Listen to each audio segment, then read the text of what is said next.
ദൈവ തിരുനാമത്തിന് മഹത്വമുണ്ടാവട്ടെ. ദൈവ ഇഷ്ടത്താൽ മാഞ്ചസ്റ്ററിൽ സ്ഥാപിതമായിരിക്കുന്ന പരിശുദ്ധനായ ഗൗരി സഹദായുടെ ദേവാലയത്തിലെ ആദ്യഫല ശേഖര പെരുന്നാൾ ഒക്ടോബർ മാസം 25 ഞായറാഴ്ച ബോൾട്ടണിലുള്ള സെൻറ്റ് ജോൺസ് സ്കൂളിൽ വെച്ച് നടത്തപ്പെടുവാനായിട്ട് നിശ്ചയിച്ചിരിക്കുന്നു.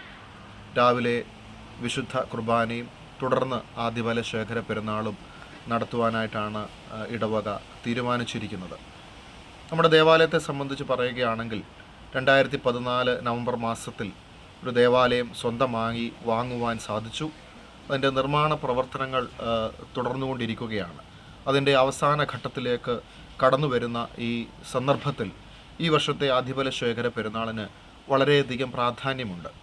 വേദപുസ്തക അടിസ്ഥാനം പരിശോധിക്കുമ്പോൾ നമുക്കറിയാം, കായേനും ഹാബേലും ആദ്യ സഹോദരന്മാർ ദൈവസന്നിധിയിൽ ആദ്യഫലം കൊണ്ടുവരികയും അതിൽ ഹാബേലിൻ്റെത് ദൈവം സ്വീകരിക്കുകയും കായേൻ്റെത് ദൈവം നിരസിക്കുകയും ചെയ്തു. അത് അവർ കൊണ്ടുവന്ന സാധനങ്ങളുടെ വലിപ്പമോ മൂല്യമോ വേർതിരിച്ചിട്ടല്ല, മറിച്ച് അതിൻ്റെ പിന്നിലുള്ള അവരുടെ സമർപ്പണത്തിൻ്റെ മനോഭാവത്തിൻ്റെ വ്യത്യാസത്തിലാണ്. കായേൻ പൂർണ്ണ മനസ്സോടെ ആയിരുന്നില്ല ദൈവസന്നിധിയിൽ ആദ്യഫലം സമർപ്പിച്ചതെന്ന് നമുക്ക് മനസ്സിലാക്കുവാൻ സാധിക്കും.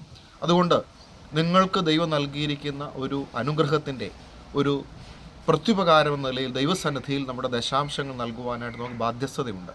പ്രത്യേകിച്ച് ദേവാലയ നിർമ്മാണ പ്രവർത്തനങ്ങൾ നടക്കുന്ന ഈ വർഷത്തിൽ, ഈ അവസരത്തിൽ ഈ വർഷത്തെ ആദ്യഫല ശേഖര പെരുന്നാളിലൂടെ ലഭ്യമാകുന്ന ധനം അതിൻ്റെ കാർപ്പറ്റ് ഇടുന്നതിന് വേണ്ടി വിനിയോഗിക്കുവാൻ വേണ്ടിയാണ് തീരുമാനിച്ചിരിക്കുന്നത്.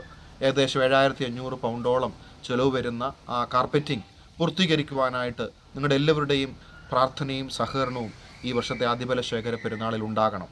നിങ്ങളുടെ പ്രാർത്ഥനയും വിശുദ്ധനായ ഗൗരി സഹദായുടെ മധ്യസ്ഥതയും നല്ലവരായ ആളുകളുടെ സഹായവും എല്ലാം കൊണ്ടാണ് ഈ ദേവാലയ നിർമ്മാണ പ്രവർത്തനങ്ങൾ മുൻപോട്ട് പോയിക്കൊണ്ടിരിക്കുന്നത്.